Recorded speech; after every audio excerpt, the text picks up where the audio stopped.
You got it? You want me to get it? Mm-hmm. Here. Yeah, go ahead and grab it real quick. Now I'll get the next precept.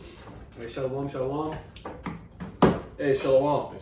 First and foremost, giving all praises, honor, glory, and worship unto Yahweh, Ba'ashem, Yahushai, Ba'ashem, Kakodash.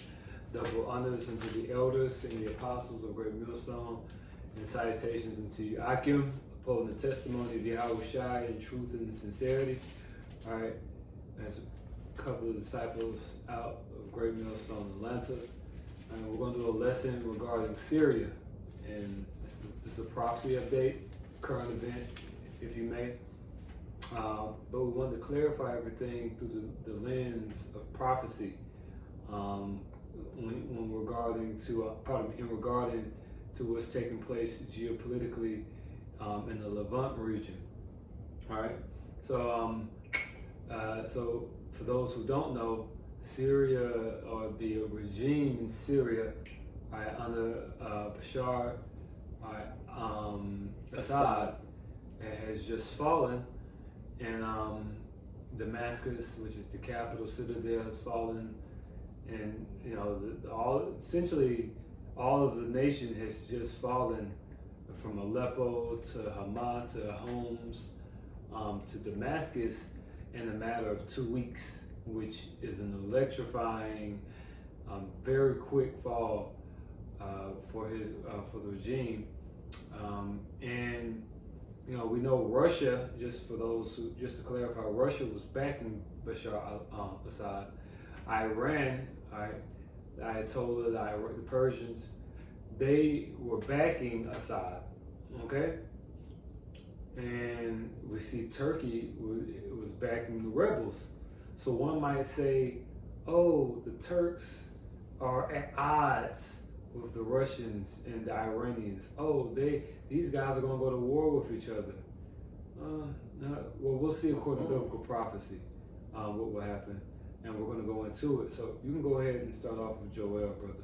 Let me just start from the top. It's Joel 3 and verse 1. Mm-hmm. It says, "For behold, in those days and in that time, when I shall bring again the captivity of Judah and Jerusalem, I will also," and Judah and Jerusalem's going into both the northern and the southern kingdom. It says, I will also gather all nations and will bring them down into the valley of Yahweh Shaphat, and will plead with them there for my people. Which is the valley of judgment, or of decision, okay? And now, what is Yahweh Shaphat? What is that talking about? Well, if you look behind you, or behind us, you have the, you know, if they'll be able to see it, I'm not sure if they'll be able to see it, but we can try at least. You know, all right? Is what you consider as the Levant, all right? The Levant region, all right? Ranging from Egypt on to Syria, Lebanon, Jordan, Israel, all of that vicinity is the Levant, what people consider as the Middle East, right? What also is considered as the land of Sham, or Shem, right? Because Shem was one of the progenitors of the nations who actually who had the Arabs. The Arabs come from the line of Shem. The Israelites come from the line of Shem. The Edomites come from the line of Shem.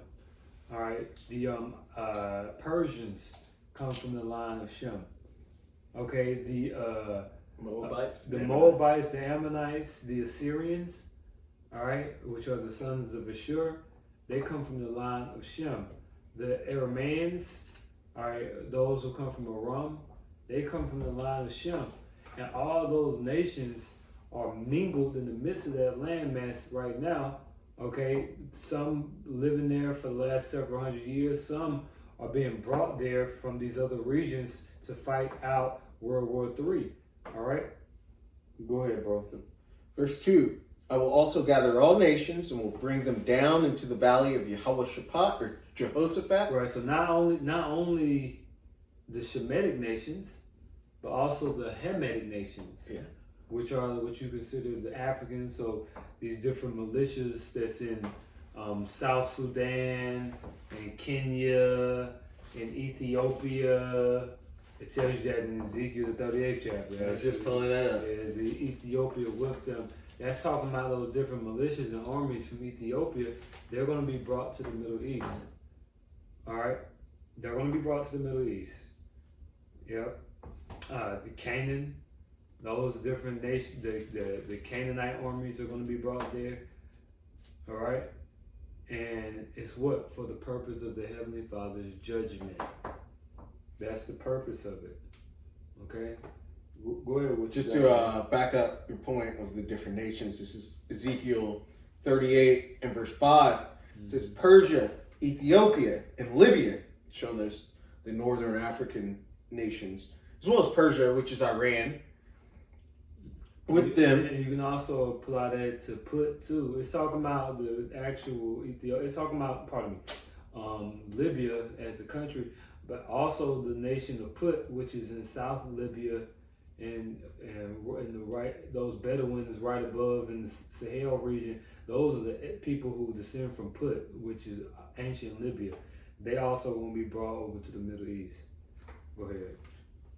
With them, all of them with shield and helmet. Mm-hmm. Gomer and all his bands. Which was Gomer? Turkey. Yep. So Gomer is going to be with who? It's going to be with God. Because when you read up, it's talking about God is going to be leading them. Who is God? Russia. So those who say, Turkey and Russia, they're at odds. Turkey and Russia, they're not going to see eye to eye. Well, whatever. Ultimately, we understand, according to biblical prophecy, Turkey and Russia are going to fight together in this Third World War. Go ahead, bro. Gomer and all his bands, the house of Togarmah, of the north quarters, and all his bands, and many people with thee. Mm-hmm. But yeah, just showing he's got a whole coalition, or Russia, Gog and Magog. There's just a whole coalition of these African nations, these so-called Middle Eastern or Western Asian nations, and they're all going to fight together with or against America and against the land of Israel. Mm-hmm. But back to Joel 3, and it says, and we'll plead with them there, or 3 and 2, and we'll plead with them there for my people and for my heritage Israel, whom they have scattered among the nations and part of my land. And so this is going into the whole reason this World War III is about to start. Is because of what they did to the apple of the Lord's eye. The Negroes, Latinos, and Native Americans, the Israelites.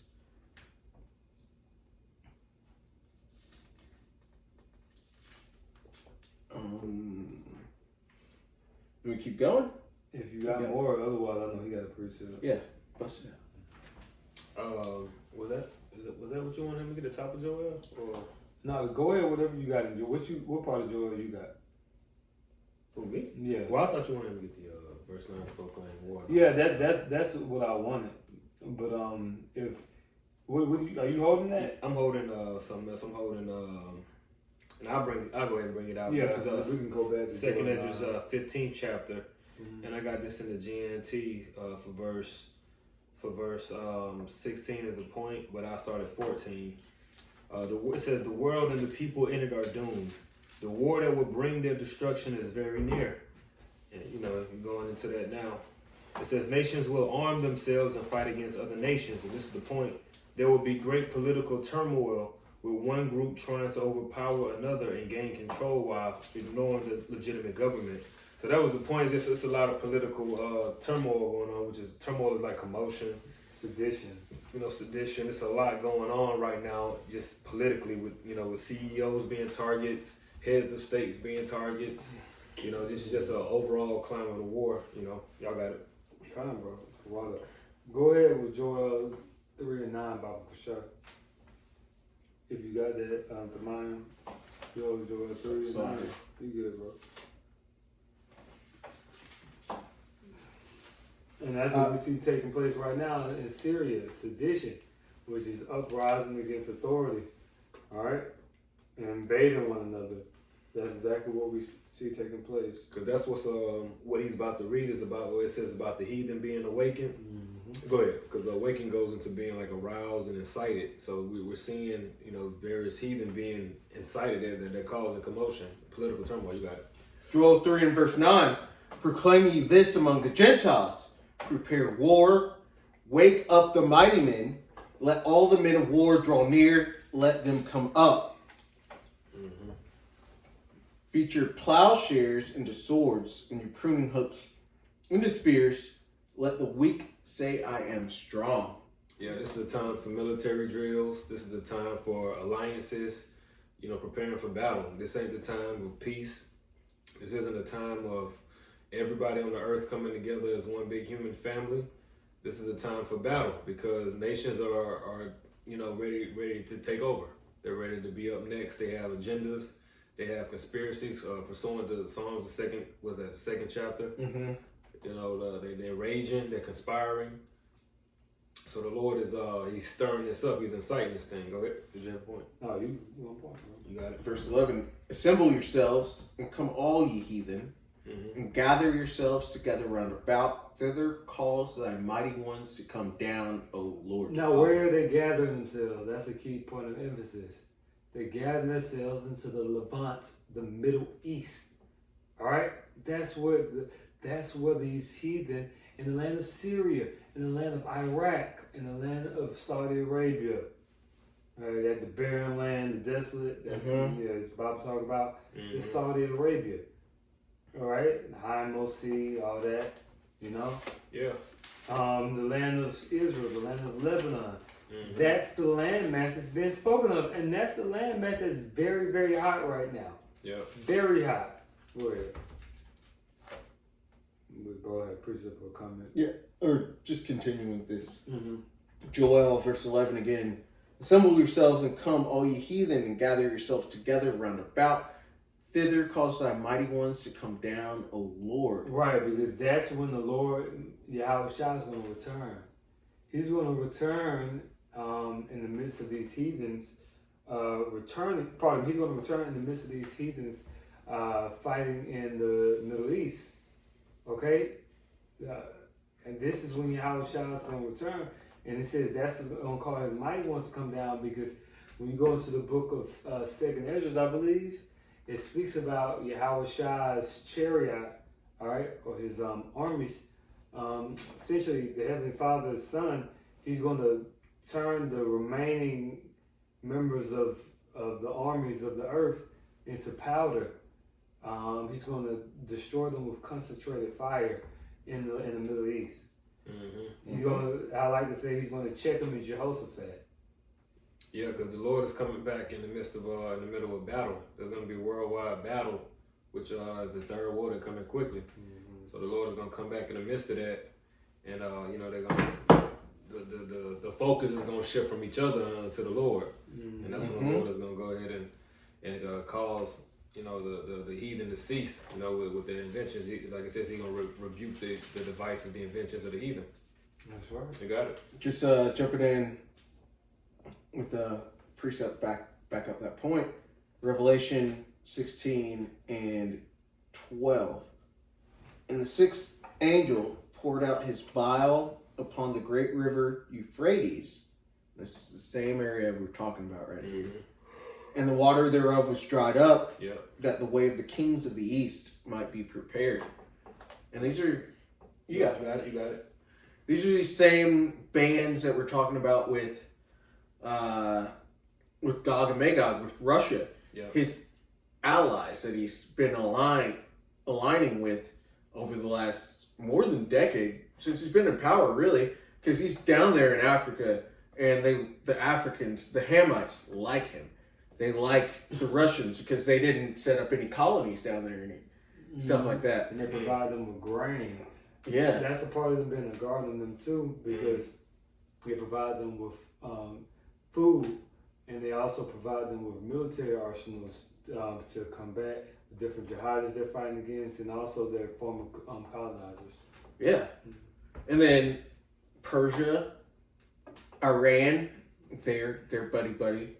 China, the kings of the east. These are east. We're in the west currently, but all these other nations are in the east, and they're all aligning with Russia, and they're going to take down the west because it's biblical prophecy, and they're all going to join down into this area, into the Levant, around the Euphrates River, and they're gonna throw down. They're gonna cross the Euphrates River and they're gonna fight. All right, you see all these nations, all these nations.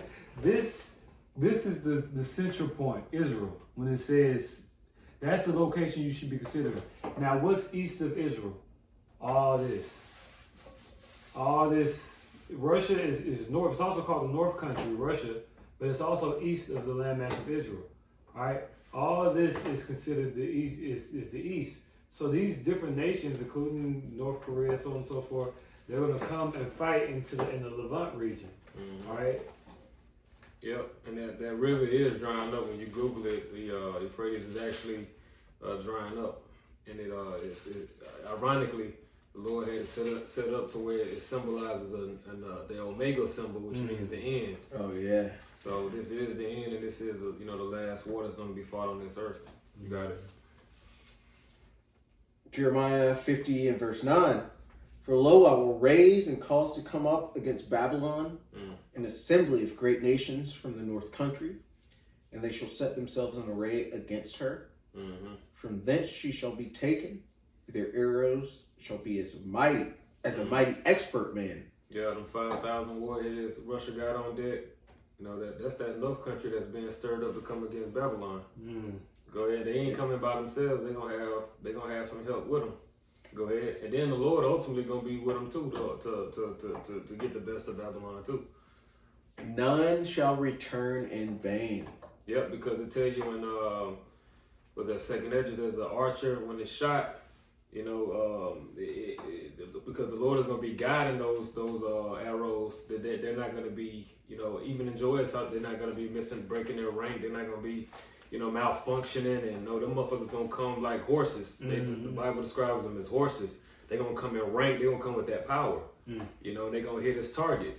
Because again, the Lord's Spirit is gonna be directing these things, because His incorruptible Spirit is in all things. So He's gonna be guiding these things to bring it into this place. Israel gonna get hit too. You got it. This is jump to your point, Joel 2 and verse 4. The appearance of them is as the appearance of horses. As a horseman, so shall they run. Like the noise of chariots on the tops of mountains shall they leap. Like the noise of a flame of fire that devoureth the stubble. As a strong people set in battle array. You got it. But, yeah. Lord's going to send these arrows, and they're not going to return in vain. They're going to hit every single target, and they're going to destroy and put down Babylon. And put down the land of Israel, because he's against them. This is to take Esau out of power. Yep. Right. Yep. The controversy of Zion is fulfilled, man. Just like it said in Joel 3, because it's for his people. And so all these heathen have to go down now. Yeah. Back to Jeremiah 50, and you got it. Verse 10. And Chaldea shall be a spoil. All that spoil her shall be satisfied, saith the Lord. Chaldea is going into it. Go ahead, bro. You got it. I was going to say Chaldea, the ancient Chaldea was in Syria. It was in Iraq, all right? But Chaldea, the modern Chaldea is America, all right? And America is going to be a spoil. Not only the physical landmass of America, but more so that landmass is going to be destroyed ultimately, but the empire of America, all right, and the influence of America is going to be diminished and destroyed and given to others, specifically the Israelites in long term. Go ahead. Yep. Verse 11, and it's going into the point of why. Why is this happening? Why is it happening? It says, because ye were glad, because ye rejoiced, O ye destroyers of mine heritage, because ye are grown fat as the heifer at grass and bellow as bulls. Yep, this place is waxed worse and worse in its pride, and also the Lord is letting it be known He's fighting for His heritage, Israel, because Israel itself, we can't fight for our heritage. If it was up to us to defend our heritage, we done. The Lord said, I will discontinue you from your heritage. So he purposely discontinued the heritage from us just to fight for us in the end for the heritage. It's the Lord's fight. Exodus 14:14. He said, you should hold your peace and I will fight for you. The Lord fighting against these heathens for us. He's stirring up all of this chaos and back and forth between these nations for the sake of his heritage, Israel. Yeah, that's right. You got it. For his name's sake. For his name's sake. You know, which we're connected to his name. You know, we're married unto him. You know, the Lord made a covenant with our people, our forefathers. And the Lord he's more than willing to abide by that oath. You know? Yeah, quick precept and then you can finish that. Yeah. Jeremiah 33:14, it says, behold, the days come, saith the Lord, that I will perform that good thing which I have promised unto the house of Israel and to the house of Judah. And that good thing is the salvation, just bringing us out of captivity. The Lord has done this for us time and time in the past. To each one of the beasts, that we went captivities that we went through in Daniel 7th chapter, and we being at the last, the toes of the statue, and the fourth beast, the Lord is about to perform that good thing, which is get us up out of here. You got it, bro. I'm going to jump back to Joel 3:10. It says, beat your plowshares into swords and your pruning hooks into spears. Let the weak say, I am strong. Mm-hmm. And as we're talking about, these are these other nations that are in those bands of Russia with these North African nations with you're seeing North Korea now. They sent troops over to Russia and or into Ukraine, but to help out Russia. Yeah. You're seeing China, who was really a poor nation at one point, and U.S. used to put them down. You're seeing them all rise up. I'm not saying China's like some weak nation, but you're seeing these nations all band together. You're seeing them raise up, and now they have nuclear capabilities. Mm-hmm. And so, like Hezbollah, which Yeah. was in Lebanon, they were weak, but now they got all type of missiles that to smack Israel up inside the basketball court. You got the Yemenis, they got hypersonic missiles. Lord forbid they put a big bird warhead on it. Mm-hmm. Y'all going to hell. All right, they're gonna send y'all crackers to hell. Then you got all these different nations who were at one point weak, but they've gotten strong. So even the Syrians, the Syrian opposition, may I say, they were weak. Now when you see them running through fucking Damascus and Aleppo, these guys look like, they got all type of tanks and Humvees and Chinese and top level AKs and shit and uniforms fitted out. All type of good chest rigs, high quality chest rigs, and like these guys, they're not the rebels that we saw in 2012, 2013. They become strong. They look like a sophisticated professional army. All right, so that's the weak saying I'm strong. You see, Iran, they got the super soaker for you. They got the hypersonic missile. mm-hmm. That's why Israel over here shaking their boots right now, because the Iranians at one point they were weak, but now they can shoot a hypersonic missile over to you and take your whole city out. That's the weak saying I'm strong. Yeah. In the beginning of that, it says, beat your plowshares into swords and your pruning hooks into spears. Mm-hmm. And these are things they could have been putting, or these resources they could have been putting into their infrastructure and their economy, into their agriculture. And they're putting their resources into warfare because, as it says in Ecclesiastes, there's a time of war, time of peace, time for war. And this is wartime, and they're getting ready, and the Lord's put it into their minds to do this. And it's going to also lead to famine too, because their focus is so much of an emphasis on war. Yeah. They're depleting their focus on agriculture and things of this nature. Mm-hmm. That's why the Bible said there should be many on the earth that dwell on the earth should die of famine. Mm-hmm. All right, because these guys just focusing on war for the most part, not the other aspects of life. Where Even here, when they had the wars, they had that was when rationing became a thing. mm-hmm. Yeah. Just like you said, they all kind of go hand in hand together. That's dope. Go Yeah, ahead. war and famine. Mm-hmm. Go ahead. Yeah. Oh. But the Lord said his servants shall eat. All right. We ain't got nothing to worry about. That's As right. long as you're faithful. That's right. 11. Assemble yourselves and come, all ye heathen, and gather yourselves together round about. Thither calls thy mighty ones to come down, O Lord. Yeah. You got it. It's interesting how the Lord said, "All you heathen," because that's who we seeing the most activity from is the heathen. Mm-hmm. When it comes to Jake, we ain't doing shit but going to work and trying to pay bills. Jake don't even know what's going on. No, I don't even know what's going on. Meanwhile, the Lord is doing this in real time, stirring all these heathen up and rousing their asses up, getting them ready for war. Now, you're going to have Jakes to get caught up in this, but the Lord is stirring the heathen up for this. Yeah. For his purpose. For his purpose. Yeah. Go ahead. Verse 12, let the heathen be wakened and come up to the valley of Yehoshaphat. Let their ass be roused up. Let them move around over there in the Middle East. Let them shoot bombs, make threats. Yeah. You know, let them mobilize. Let them train. Let them form alliances. Yeah. Let them make assassination attempts. All of that. Go ahead. For there will I sit to judge all the heathen round about. Yep. For then will he sit there, will he judge all the heathen? And that's the Okay. name of it. So, You got it, bro. put ye in the sickle, for the harvest is ripe. Come get you down, for the press is full, the fats overflow, for the wickedness is great. That's what we call metaphor. You know, dark speech, dark sayings. You know, the Lord is saying that basically the wickedness of the earth has, you know, reached its limit. All right, the fruit of the elect is ripe, ready for the harvest and ready to be, you know, separated. Just like when you growing fruits and you have a garden, you know, you let it, a tomato plant, you see the green tomato coming out, you see it getting ripe, then you pluck it off, you take it off the stem. The elect represent the grape, you know, of a huge cluster.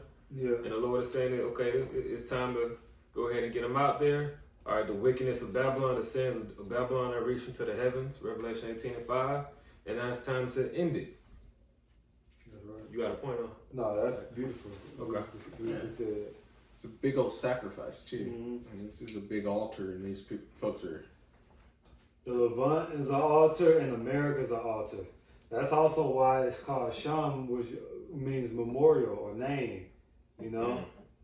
Because it's going to be the memorial of the Lord when the kingdom of heaven is established, but also it's going to be destroyed through fire.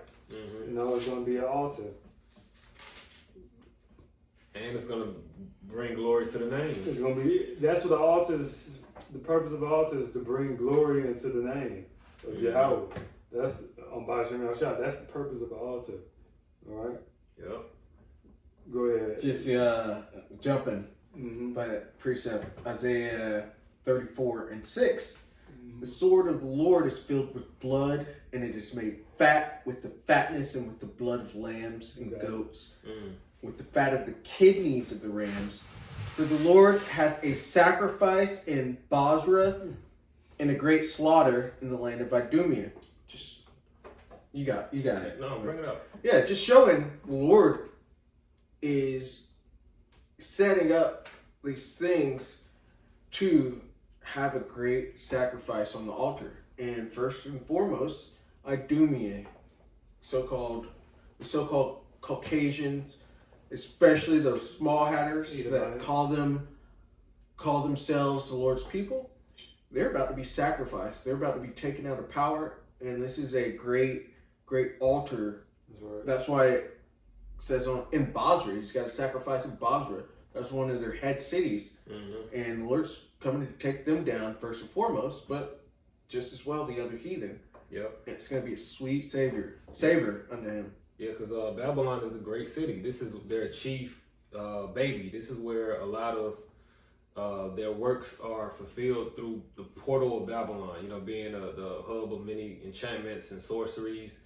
They got a great concentration of Israelites here, you know, and the Lord is literally comparing the people to rams and bullocks. But he's talking about the people, and the people are being made fat in their ignorance, their pride, you know, their stupidity, and literally they fat as hell, you know, they're obese, you know, and the Lord is really literally preparing a sacrifice to take place here. That's why he has the elect offering up their sacrifices now, and he's about to require a sacrifice from everyone else in Basra, which is the chief city of Edom, the great city of Babylon the Great. Yeah. You know? Verse 7, just because it backs up exactly what you were saying. Okay. It says, and the unicorns shall come down with them, and the bullocks with the bulls, and their land shall be soaked with blood, and their dust made fat with fatness. For his, exactly as he's saying, these people have been fattened up with their pride and their wickedness, and their sins have reached unto heaven. And the Lord's he's coming to take them out, take them down. And it's going to be a great sacrifice. And he's referring to them just like they're some sacrificial animal. Mm-hmm. These bulls and bullocks and And just to add to that, because we're also likened to animals. The Lord said, if you love me, feed my sheep. Was he talking about his actual sheep? No, he was talking about his followers, his people. That's right. So the people are also likened to the sheep and the bullocks and all of that. You got it? Verse 8, for it is the day of the Lord's vengeance and the year of recompenses for the controversy of Zion. Right, which is a recompense, is a payback. It's you again, the heritage of Israel, we deserve a payback. You know, what's been done to us is unjust, it's something that has never been repaired. You know, you talk about reparations, Jay talking about reparations. We've never gotten anything back from what we've gone through. That's why the Lord is saying he's gonna bring the recompense. That's why this is all about the faith and the patience of the saints, because this is telling you where our victory, where our recompense is going to come from. It's going to come from the Lord spilling blood of those that shed our blood. That's right. Not us. All we have to do is be fulfilled. Here's the patience and the faith of the saints, because this is through great patience and faith that we sit here and we read these Lord willing comforting words and you know, prophesy these things, because this is what the Lord said he would do. And he's going to do them. Just be patient and wait and have faith. But the Lord is going to deal with this. He's going to address this place. That's why it's important to watch what's going on and pay attention, like I mentioned earlier, through Spirit about the brother brought out the Euphrates River drying up. If you ain't paying attention to that and you see it in real time drying up, it's easy to get to lose the focus on what's really going on, because we're at the end. And if you not paying attention long enough, you're going to miss it all and you're going to be stuck. Well, the scripture says, watch as well as pray. And it speaks about watching that they take you not unaware. All right, so always being sober-minded, always being considerate, always stand, always considering the prophecies, and always being willing to lose your life. All right, because what blinds people often is pride and the ideology that, oh, this world right here is okay, and we can push the kingdom and stuff. We can push it back. It ain't that bad. It's not that bad. It is that bad. It is that bad. Yeah. So you're just not seeing it that way because you're blinded by, you've got choking up by the deceitfulness of the riches. It says with the parable of the sower, the deceitful lust of this world. Right, which is unprofitable unto the next world, or ultimately yourself. I mean, we use it, but we don't abuse it. Yeah. Scripture says, "Be users of the world and not abusers, for the fashion of this world." Everything we see, touch, hear, it's going to pass away. This society is going to pass away. Yeah. So putting the Heavenly Father first is going to be your best bet. And then, brothers, anything you want to do to wrap it up?